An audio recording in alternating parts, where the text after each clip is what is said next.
আপু একটু আসতেছে।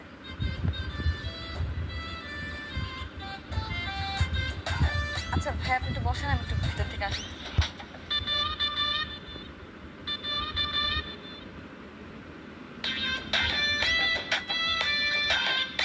আসসালামু আলাইকুম।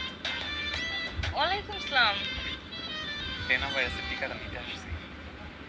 বুঝছি, রেডি করে রেখে দিয়ে যায় না পাগল ছাগল। একটু একটু এদিকে দিতে হবে। হ্যাঁ লাগে, লাগার কথাও না, এটা পিঁপড়ার কামড়।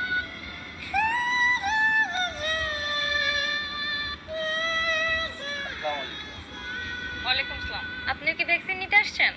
সে বউ বলল আপনার জন্য কি সমস্যা সমাধান আছে, যে বাচ্চা হচ্ছে না হয় টিকা।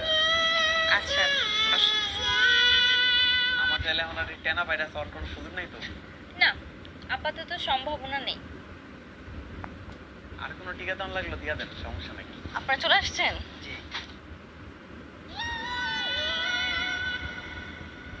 কি খুঁজতেছো?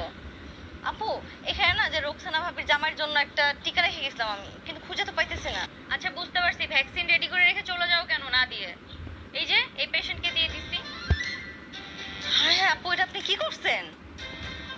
কেন, কি হয়েছে? এটা তো ভাইয়ের জন্য আমি জন্ম নিরোধক যে টিকা, সেই টিকাই না রাখছিলাম এখানে।